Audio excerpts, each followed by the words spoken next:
செய்தி. வணக்கம். விவி செய்திகளுக்காக ஊர் செய்திகள் வாசிப்பது ஸ்வர்ணா. கூத்தம்பாக்கம் ஸ்ரீ வெங்கடேச பெருமாள் ஆலயம் மகா கும்பாபிஷேகம்.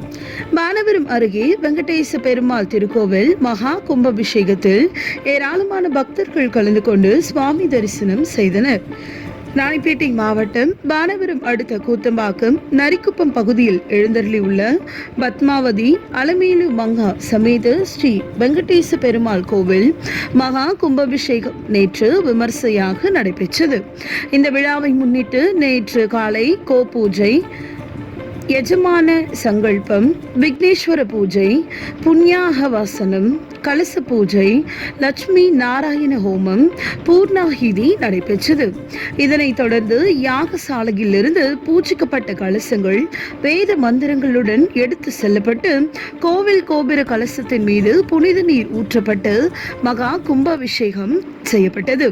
தொடர்ந்து மூலவர் மற்றும் பரிவார மூர்த்திகளுக்கு புனித நீர் ஊற்றப்பட்டு மகா கும்பாபிஷேகம் நடந்தது.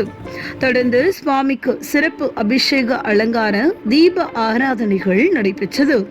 இந்நிகழ்ச்சியில் சோளிங்கர் எம்எல்ஏ AM முனிரத்னம், ஊராட்சி மன்ற தலைவர் தயாவதி ராஜாராம், காவிரிப்பாக்கம் ஒன்றிய குழு தலைவர் அனிதா, வேடந்தாங்கல் ஸ்ரீ சுப்பிரமணிய சுவாமி திருக்கோவில் தர்மகர்த்தா முருகன் அடிமைக்குமார், ராஜேஷ் உள்ளிட்ட திரளான பக்தர்கள் கலந்து கொண்டு சுவாமி தரிசனம் செய்தனர். இதில் பக்தர்கள் அனைவருக்கும் பிரசாதம் மற்றும் அன்னதானம் வழங்கப்பட்டது. இதையடுத்து இரவு பத்மாவதி அலமேலு மங்கா சமேத ஸ்ரீ வெங்கடேச பெருமாள் சிறப்பு அலங்காரத்தில் எழுந்தருளி வான வேடிக்கையுடன் வீதி உலா வந்து பக்தர்களுக்கு காட்சி தந்து அருள்பாலித்தனர். இவ்விழாவில் கூத்தம்பாக்கம், பானாவரம் மற்றும் அதனை சுற்றியுள்ள பகுதியை சேர்ந்த ஏராளமான பக்தர்கள் கலந்து கொண்டு சுவாமியை தரிசனம் செய்தனர். விழா ஏற்பாடுகளை விழா குழுவினர், இளைஞர்கள், கிராம பொதுமக்கள் மிக சிறப்பாக ஏற்பாடு செய்திருந்தனர். விவி செய்திகளுக்காக விஜய் மற்றும் பாஸ்கர்.